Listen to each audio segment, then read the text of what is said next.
We're back with State Senator Bryan Hughes from Mineola talking about the election integrity bill that he helped pass in the state Senate this week. So before the break, you said the bill would make it easier to vote. Of course, the critics are saying it actually makes it a lot harder to vote, especially for minorities. So how would you counter that this makes it easier to vote?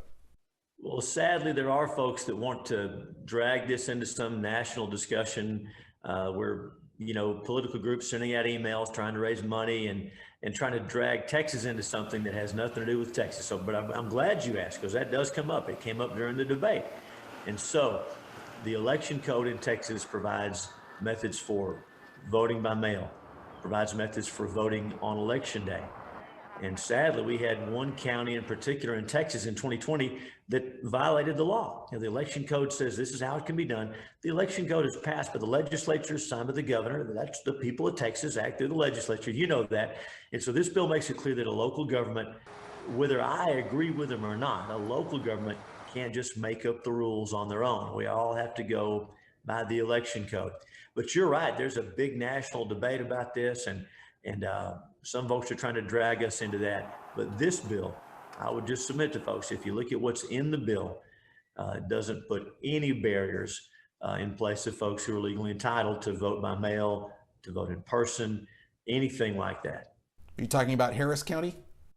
It was Harris County. You may recall the elections, the county clerk down there was preparing to send out millions of applications for ballot by mail to people who had not asked and to people who were not eligible to vote by mail. Again, in Texas, 65 or over, disabled, or folks who are going to be out of the county, vote by mail. The rest of us vote in person, early voting, or on election day.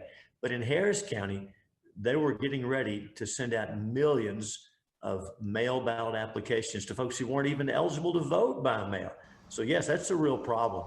Also, we provide curbside voting for folks who have a disability. It's difficult for them to come in the polling place. And so the voting equipment is brought to them and there are some safeguards in place. Ideally, everyone would vote in the polling place because that's where the poll watchers are. There are systems and checks in place. But for folks with a disability, of course, we want to accommodate them. Harris County tried to make that apply to every voter. And again, we didn't have checks in place like security. How about privacy for the voter? When you vote in person, you're casting secret ballot inside that booth. No one sees it but you. What they did in Harris County, there were reports of voting machines being passed through the car to multiple people, folks seeing how other people were voting. That's not how we do it in America. We have a secret ballot, and that's got to be protected, and it's got to be secure.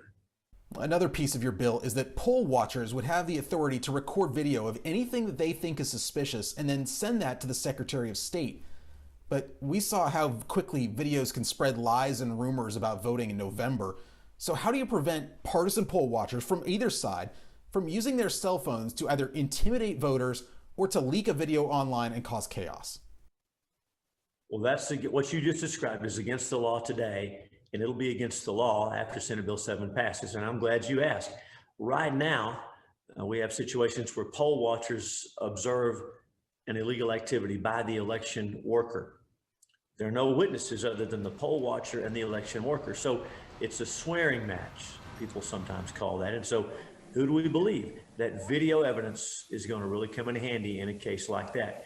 But you made a good point. We amended the bill to make it clear that the poll watcher cannot release this video, cannot post, cannot publish, cannot share. It can only go to the Secretary of State if it's about violations of the law. So the bill was tightened up to make sure that's protected. Senator Hughes, thanks so much for being with me today. Great to be with you. Thanks a lot, Ed.